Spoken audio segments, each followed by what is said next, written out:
Hi guys, my name is Jasper. Welcome to NIIndonesia.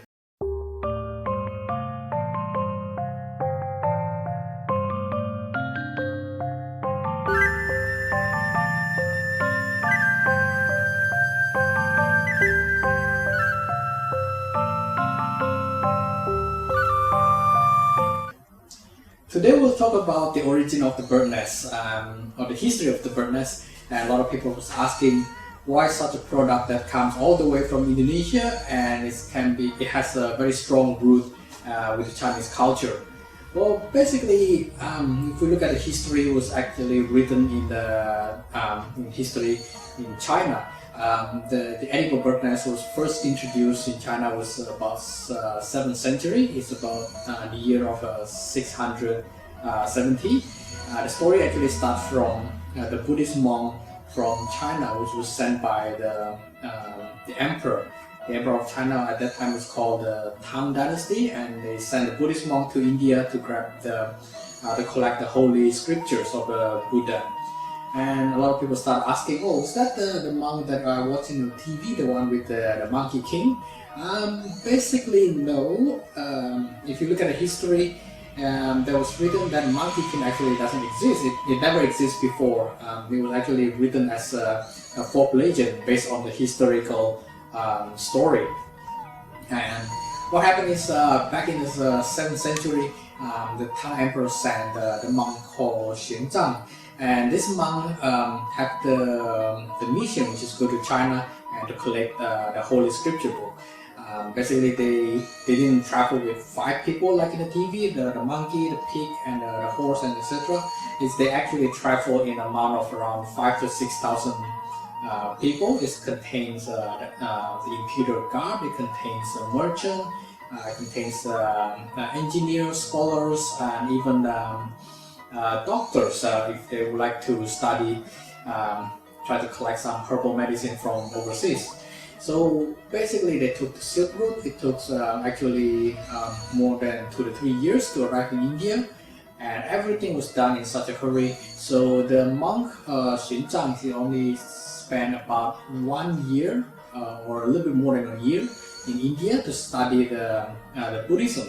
So he bring back the Holy Scripture and he tried to translate it, and that's the big issue start to fold up, because when he tried to learn that in a year, he could actually cover up the whole thing. So there's people start to build a lot of factions of Buddhism in China, and there's a lot of Buddhism group, and they all have a different saying, because none of them could actually translate the Holy Scripture. It can be translated with so many other meanings. So the Tang Emperor said, this is not a good thing, this is actually bad. We don't want to have so many factions in the Imperial China. We want to have a standardized of religion. We don't want to fight each other. So the Tang Emperor is starting to send the second journey to India, and at this time the monk Xuanzang is pretty much too old to take that mission. So it was taken by the younger monk, and the name is Yiqing. Basically, this monk is the same as Xuanzang. He's a very bright person, very smart, and he likes to travel. He likes to adventure outside China and try to have a look at what is outside China that they can bring in to the imperial, which is why the Tang Emperor liked him very much. So the Tang Emperor told him, you know what, the bad news is we can fund all the operation, but you have to be here in a few years, because we have such a disaster in the country. We have a lot of factions and group of Buddhism in China, because people are translating the Holy Scripture into different meaning. So the monk Yiqing is actually very smart, and he look at the previous history. If you take all the way from the Silk Road, which is go all the way from Chang'an, and follow the previous monk Xuanzang, you go from Chang'an, go to the what's it called, the Uzbekistan, Afghanistan, and all the way down to Pakistan, India, Sri Lanka, etc. It actually take many years to do that. So this monk told the emperor, I don't want to take that route anymore. I want to take the second Silk Road, which is the Nanhai, which is the South China Sea. And to take South China Sea means it will take the very big boat and follow all the merchants, and will go all the way to Vietnam, Malaysia, Indonesia, and circle all the way to India, which will take around a few months, which is very good. Rather than you take a few years, you only take 1 month to get to India. So the journey was begun, and the monk arrived in one of the most powerful countries in Southeast Asia. Which present is in present Indonesia, but back then it wasn't called Indonesia, it was called Sriwijaya. And the empire of Sriwijaya contains of Java, Sumatra, Kalimantan Island, and as well as the present Malaysia, Singapore, and Cambodia. So which is actually a very huge power of empire. When you think about it, like back in the days, you travel from Sumatra to Kalimantan, you're gonna use a very big boat because the travel is quite far away. And this empire managed to unify such a huge land, when even that is separated by oceans. So when he arrived in the Sriwijaya Empire, he go to the capital city of Sriwijaya. It's called Palembang City, and Palembang City still exists until today. So if you guys come to Indonesia, have a look at Palembang City. It's a very beautiful city, beautiful place for shopping and playing around. Once he arrived in Palembang City, he found the city actually have over than 2 million monks from around the world. And they have a Chinese monk, they have an Indian monk, they have monks from Vietnam, Thailand, and so many other monks in that city. And the amazing thing is they have a standardized of Buddhism. And when you think about it, in China, there's only the Chinese monk to take over the country, but they have so many factions of the Buddhism. What in here in Palembang City, we have so many countries coming to one city, and they only have one standardized. And the reason is that they have so many people that speak multiple languages, so they can just easily translate the Buddhist scripture. So the monk I Ching, he spent about 1 year, I think he spent about 2 to 3 years in Palembang to just standardize the whole the Buddhism teaching.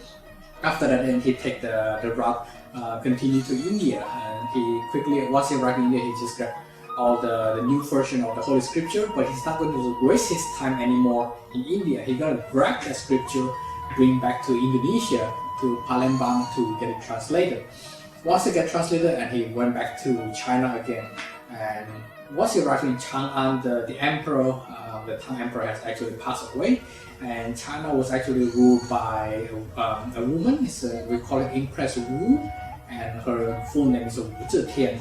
And the Wu Zetian appoint the monk I Ching as the highest rank in the Buddhism.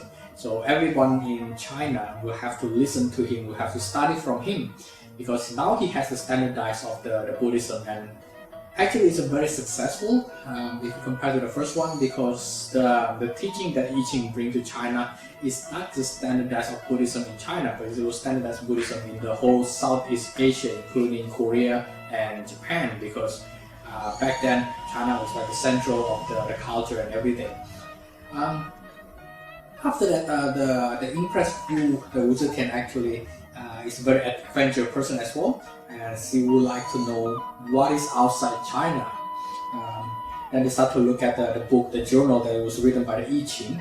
So I Ching read a lot of things, and the most important thing is the herbal medicine, because not like nowadays you can go to pharmacy and the medicines, everything is there. But back then, herbal medicine is very hard to get, it's very hard to make, so it's very valuable. The secret of the medicine that is in the I Ching journal. And one of the medicine is called the birdnest, the edible birdnest. I'm not sure whether the Wu Zetian look at that because he want to keep young, because it works, it makes people skin much younger than compared to other people. So that's the history of the edible birdnest, and it start to expand. The Wu Zetian likes the edible birdnest very much, and since then it becomes one of the menu for the Imperial China, and all the emperor will start to consume the edible birdnest. Well, nowadays the difference nowadays that so many people are having a birdnest warehouse, birdnest farm. People are going to the cave to found more caves than they go to harvest the birdnest. So nowadays, not just the emperor menu anymore, but it can be actually enjoyed by all of us. Well, if you have any more interesting, if you're more interested in the bird nest, and I suggest you just have a look at our website www.NIIndonesia.com. Or if you have any question, you can email me at jasperbudiono at NIIndonesia.com. I'll just repeat that my email is jasperbudiono at NIIndonesia.com. Previously I put the wrong email, I put Jasper, but actually it's jasperbudiono. Well, have a good night, and I'll see you guys soon.